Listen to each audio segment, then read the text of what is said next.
Tienes que cambiar el modelo, insisto, Amalia, porque si los ingresos por arte de magia se duplicarían el día de mañana, el gasto también se va a duplicar o triplicar al mismo tiempo, porque el problema es que el gasto es demasiado alto y se ha mantenido a los mismos niveles de antes. Es más, te hago notar un tema que para mí me parece terrible.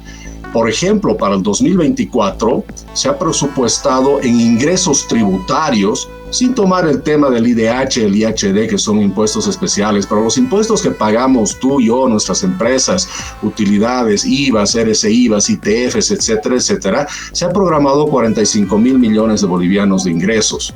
Pero la planilla del gobierno va a ser de 47,000 millones de bolivianos. Entonces, te das cuenta, no es un tema de que los ingresos solamente son el problema es que gastan demasiado. Y yo te aseguro que si los impuestos, la recaudación subiría al doble, el gasto también se va a subir al doble o al triple. Entonces, el problema está por esas erogaciones y esos gastos tan grandes que hace el gobierno.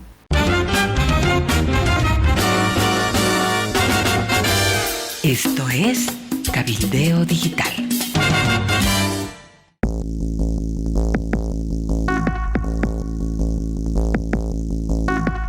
Y ahora vamos a comenzar el sector económico de noticias de último momento. Tenemos como invitado al analista financiero, una persona que está orientando la opinión pública en el país. Se trata de Jaime Dunn, a quien le damos ya la bienvenida y le preguntamos a boca y jarro, ¿por qué no hay dólares en Bolivia, Jaime?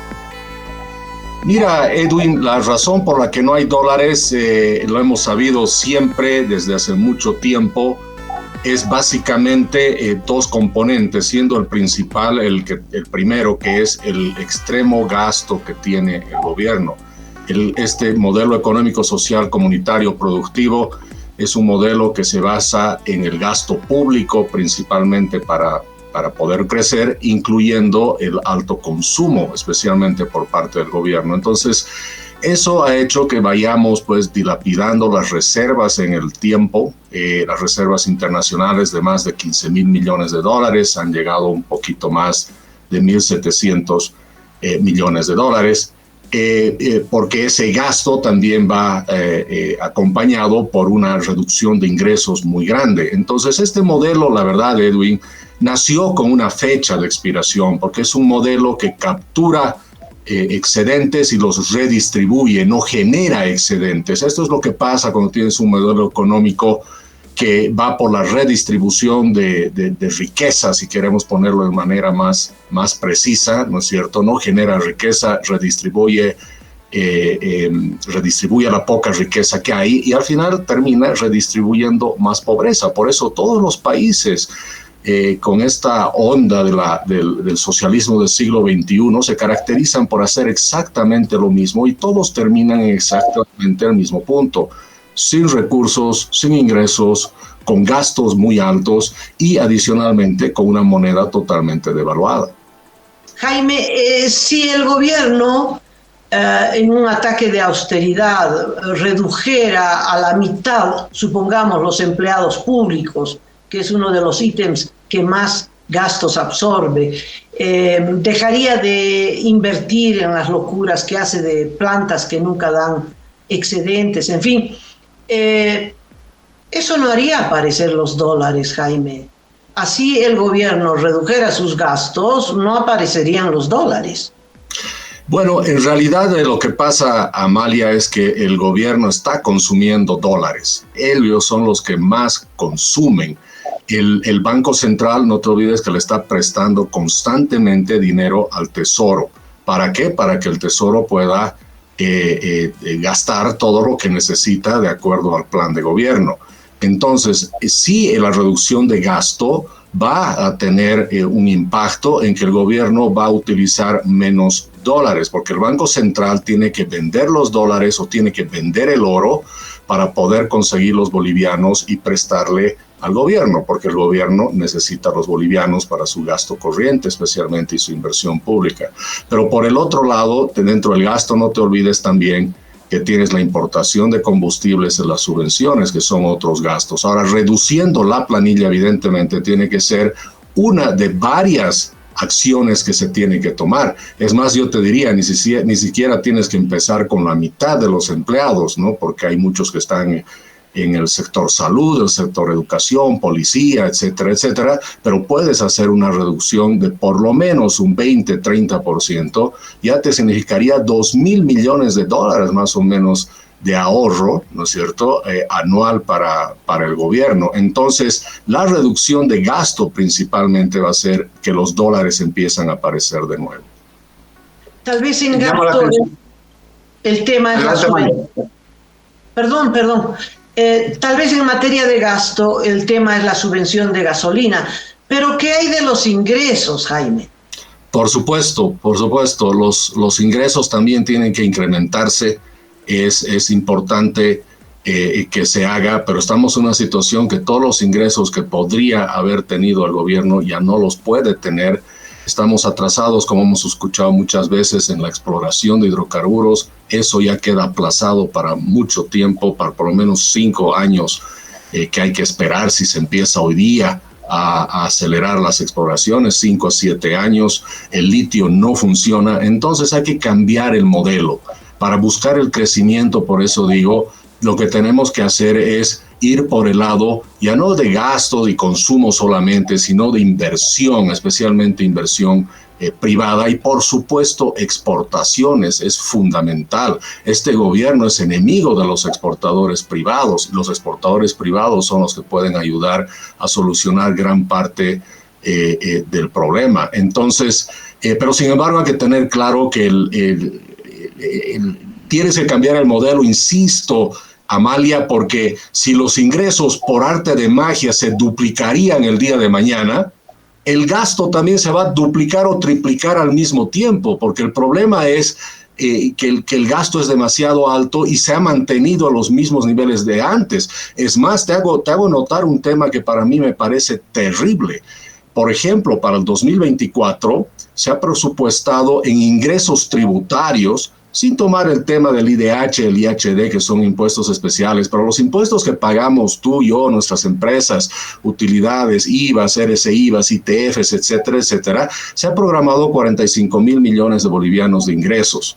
Pero la planilla del gobierno va a ser de 47,000 millones de bolivianos. Entonces, te das cuenta, no es un tema de que los ingresos solamente son el problema es que gastan demasiado. Y yo te aseguro que si los impuestos, la recaudación subiría al doble, el gasto también se va a subir al doble o al triple. Entonces, el problema está por esas erogaciones y esos gastos tan grandes que hace el gobierno.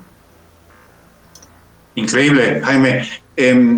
Jaime, amigos, es autor de una tesis económica que la ha puesto a circular hace unas semanas, Capitalismo Popular se llama.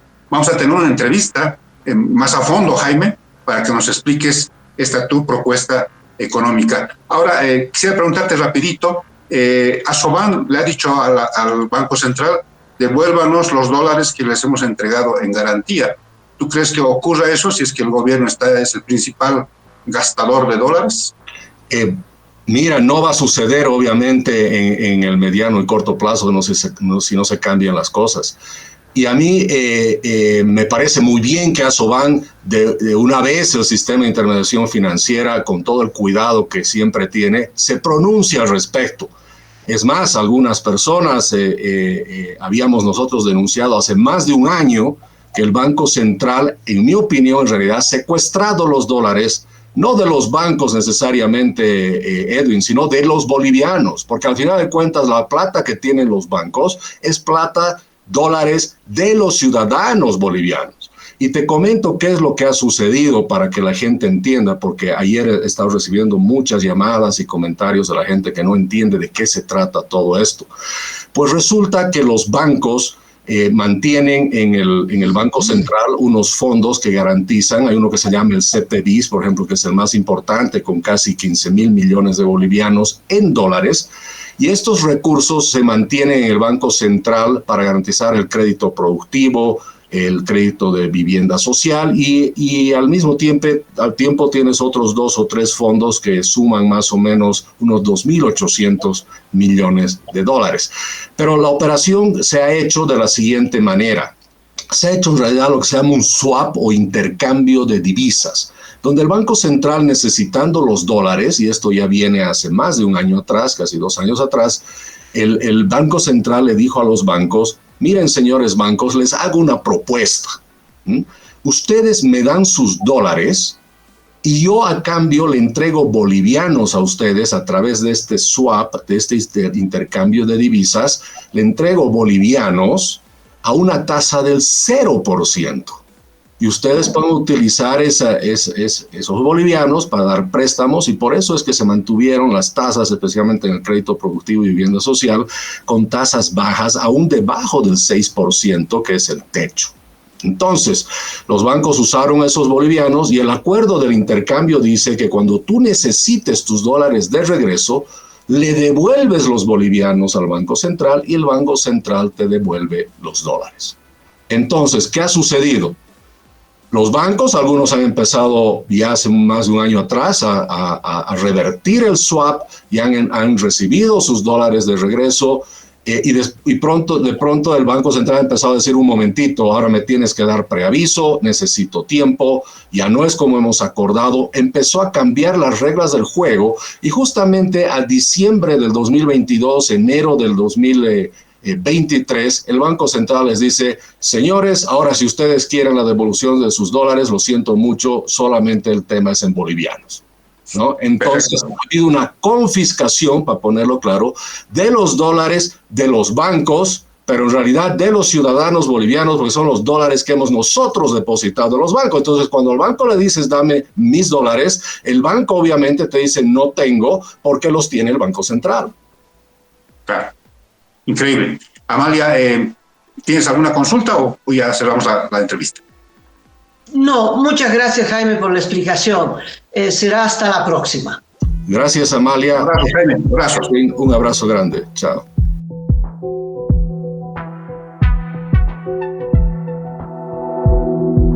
Aporta a Cabildeo Digital y apoya al periodismo independiente.